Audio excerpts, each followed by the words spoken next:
नमस्कार. मी भाऊ तोरसेकर. तुम्ही बघत आहात प्रतिपक्ष. मित्रांनो, हळूहळू करत जगभरच्या लिबरल, सेक्युलर, पुरोगामी असली जी मंडळी आहेत, डावी, वामपंथी, त्यांचं जग आक्रसत चाललेलं आहे. आणि त्यामुळे भारतातले जे डुप्लिकेट सेक्युलर आहेत त्यांच्यावर तर रडकुंडीची पाळी आलेली आहे. रडकुंडीची पाळी आलेली आहे. कारण त्यांचा सगळा सेक्युलरिझम हा हिंदू द्वेष, हिंदू तिरस्कार, भारतीय राष्ट्रवादाचा द्वेष या पुरता मर्यादित झालेला आहे. आणि म्हणूनच भारताच्या कुठल्याही हिंदू मुस्लिम विषयाकडे संघाचा संघाचं पाप म्हणून बघण्याची जी मानसिकता आहे त्याला हळूहळू जागतिक पातळीवर तडे जायला लागलेले. 2001 मध्ये नरेंद्र मोदी हे गुजरातचे मुख्यमंत्री झाल्यानंतर अयोध्येला कारसेवक म्हणून गेलेले जे कोणी कार्यकर्ते होते ते परत येत असताना गोधरा स्टेशन जवळ त्यांचा अख्खा डबा जाळण्यात आला. आणि ती भयंकर स्थिती बघून खवळलेला गुजरातचा समाज रस्त्यावर उतरला आणि प्रचंड अशी मुस्लिम विरोधी दंगल उसळली. आणि तेव्हापासून एक गोष्ट संघाच्या विरोधामध्ये, भाजपच्या विरोधामध्ये आणि हिंदुत्वाच्या विरोधामध्ये एक देशभर आणि जागतिक मोहीम सुरू झाली. अनेक तपास चौकशा, कमिट्या, कमिशन होऊन देखील नरेंद्र मोदी यांच्या विरोधात एकही पुरावा सापडला नाही. तरी जगाच्या डोक्यामध्ये भारतातल्या सेक्युलर लोकांनी अशी गोष्ट भरवून दिली की गुजरातमध्ये मुस्लिमांची सार्वत्रिक कत्तल मुख्यमंत्री म्हणून नरेंद्र मोदी यांनी केली.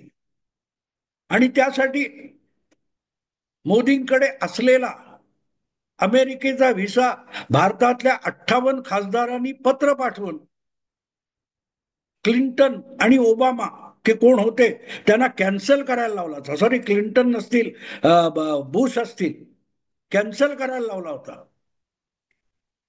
आणि हळूहळू करत गुजरातच्या दंगलीनंतर थोडा थोडा करत हिंदुत्वाचा प्रभाव जो पसरत गेला तो इथल्या डुप्लिकेट मुस्लिमांमुळे झालेला आहे. हिंदू आणि मुस्लिम हे इथे वर्षानुवर्ष गुण्या गोविंदाने नांदलेले. पण जिथे जिथे सेक्युलरिझमचा उद्भव झाला तिथे तिथे हिंदू मुस्लिम यांच्यातलं वितुष्ट वाढत गेलं. मी तुम्हाला यातलं एक मोठं उदाहरण सांगतो. ज्या वेळेला 2002 मध्ये का 2001 मध्ये गुजरात हिंदू मुस्लिम दंगलीमध्ये होरपळत होता, अर्थात त्याच्या आधी जवळजवळ 10-15 वर्ष कायम गुजरातमध्ये हिंदू मुस्लिम दंगली होत राहिलेल्या. मोदी मुख्यमंत्री झाल्यानंतर जी दंगल उसळली ती राज्यव्यापी होती आणि जवळजवळ 3 महिने तिला आवर घालणं शक्य होत नव्हतं. कुठे ना कुठे कर्फ्यू लावली जात होती.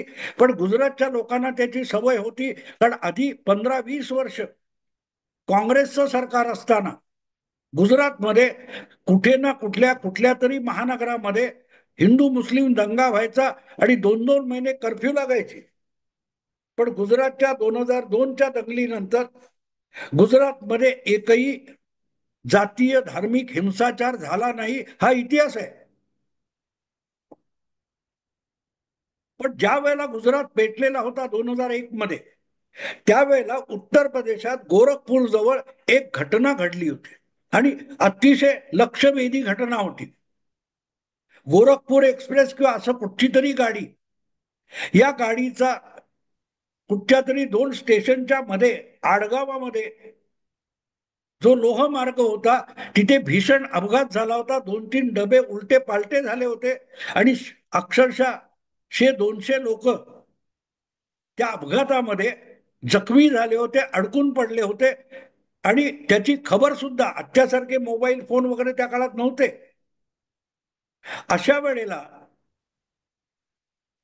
एका त्या रेल्वे रुळाच्या या बाजूला असलेल्या गावामध्ये जो मदरसा होता, त्या मदरसातला एक मुलगा प्रातर्विधी करायला म्हणून, वेळ पण सकाळची पहाटेची होती, प्रातर्विधी करायला म्हणून त्या मदरशाचा एक मुस्लिम पोरगा हा रेल्वे ट्रॅक जवळ गेलेला होता आणि त्याला तो अपघात दिसला.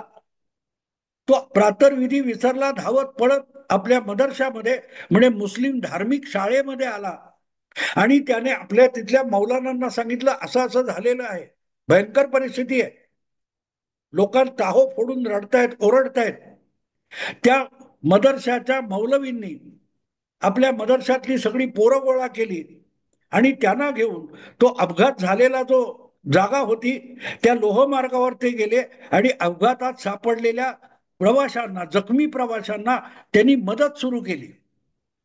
आता ही घटना घडत असताना त्या लोहमार्गाच्या पलीकडच्या बाजूला असलेल्या गावातली एक दोन मुलं तिकडे आलेली होती आणि त्यांना दिसलं की असा असा अपघात झालाय आणि मदरशाचे लोक यासाठी मदतीला धावलेले आहेत, आपण पण गेलं पाहिजे.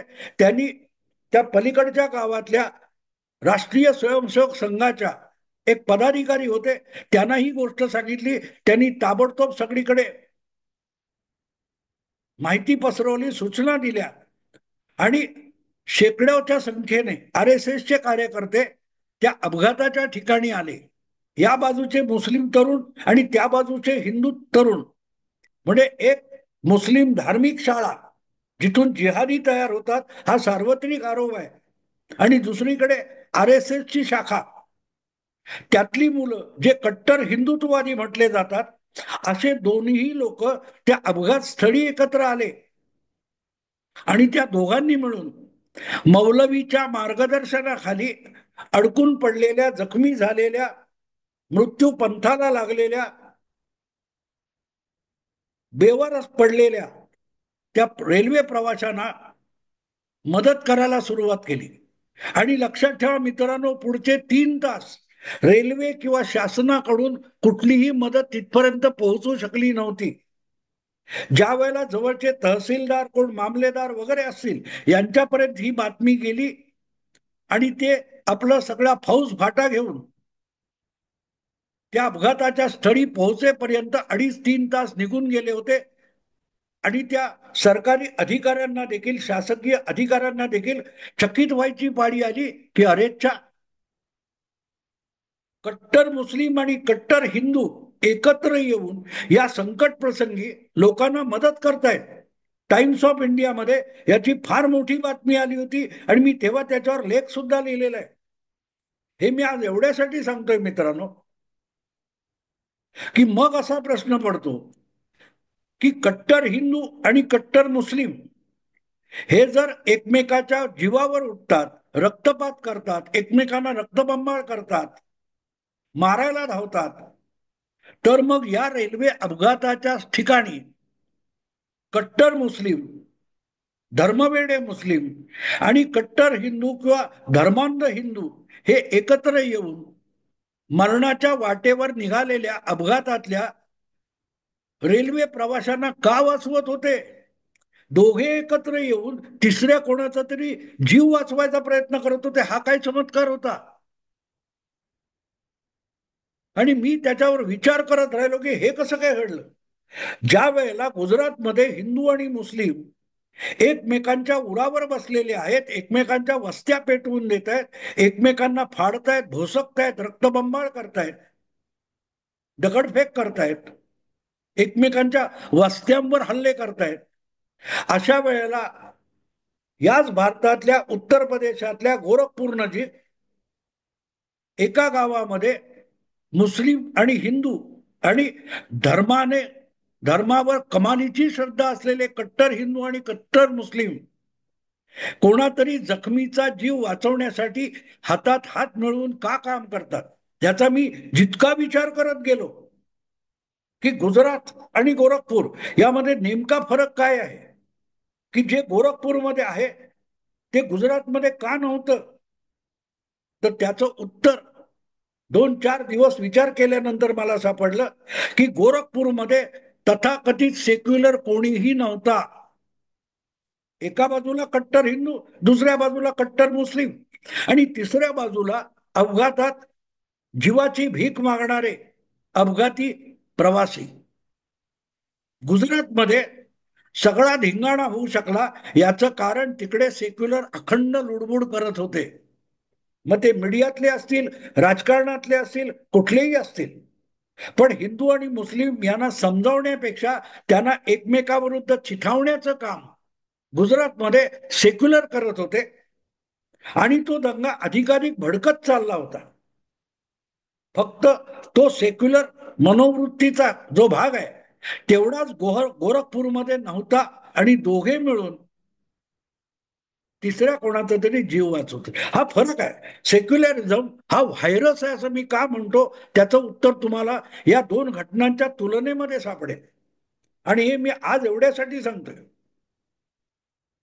की समाजामध्ये, जनतेमध्ये एकमेकाच्या विरुद्ध तिरस्कार निर्माण करणं, द्वेष भावना निर्माण करणं हे हळूहळू करत जगभरच्या लिबरल, सेक्युलर आणि डाव्यांचं एकमेव तत्वज्ञान बनलेलं आहे. आज भारतामध्ये याच्याकडे हिंदू आक्रमकता, हिंदूंचा मेजॉरिटीजम, बहु काय ते बहुसंख्यवाद म्हणून दाखवलं जातं.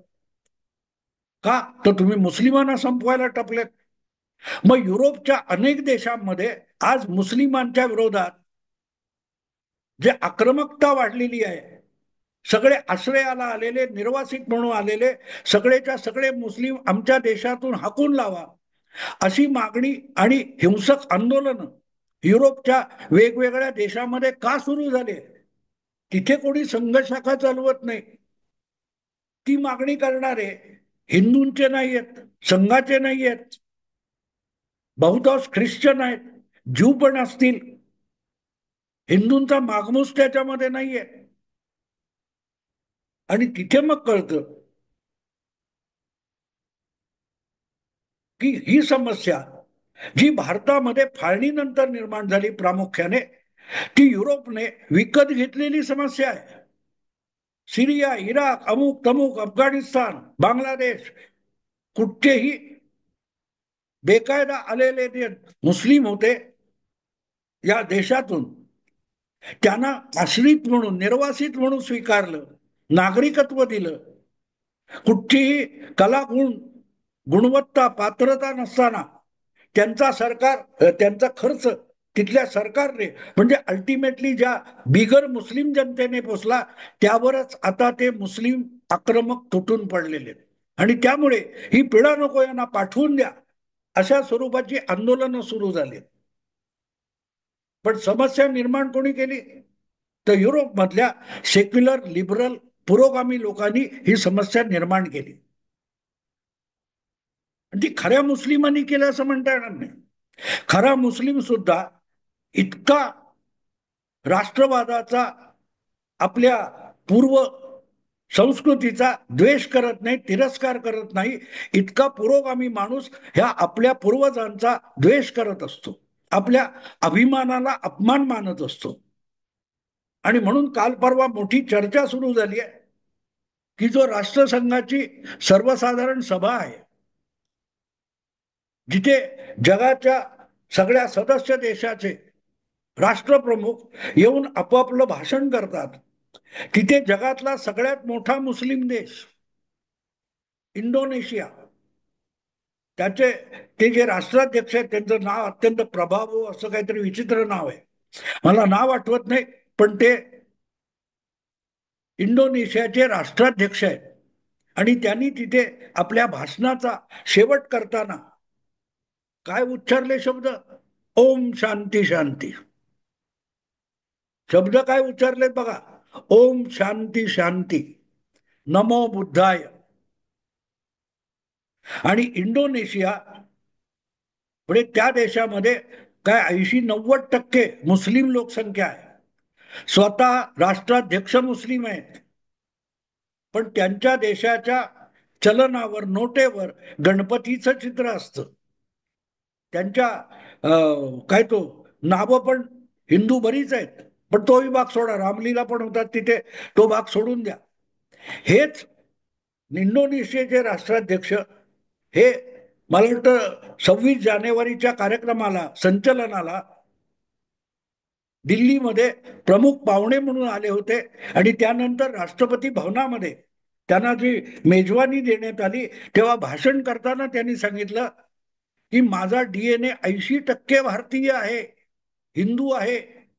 हे सांगायची त्यांना लाज वाटली नाही. पण भारतामध्ये अगदी ब्राह्मण क्षत्रिय कुठल्याही कुळात जन्मलेले असे जे सेक्युलर आहेत हिंदू, पण ते सेक्युलर आहेत, त्यांना आपला डीएनए कुठचा आहे हे सांगायची लाज वाटते.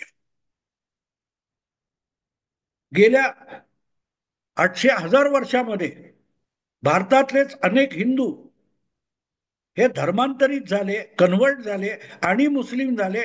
त्यांना आपले पूर्वज हिंदू होते हे सांगायची लाज वाटते. हा जो भाग आहे, गंमत लक्षात घ्या मित्रांनो. आणि इंडोनेशिया हा जगात की 57 मुस्लिम राष्ट्र आहेत, त्याच्यामध्ये सर्वाधिक लोकसंख्या असलेला सगळ्यात मोठा मुस्लिम देश मानला जातो. आणि त्या माणसाने, त्या अध्यक्षाने जगाच्या व्यासपीठावर उभं राहून हमासची बाजू घेतली नाही. त्यांनी इस्रायलचं समर्थन केलं. मध्य पूर्वेमध्ये शांतता निर्माण करायची असेल तर हमासचा जो जिहाद आहे, हिंसाचार आहे, तो बंद केला पाहिजे.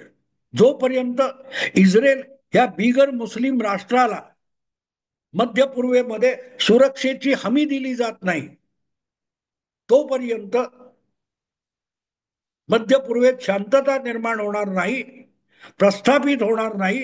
हे एका मुस्लिम, सगळ्यात मोठ्या मुस्लिम देशाच्या अध्यक्षाने सांगितलं. अर्थातच आता आपल्याकडच्या बाटक्या पुरोगाम्यांना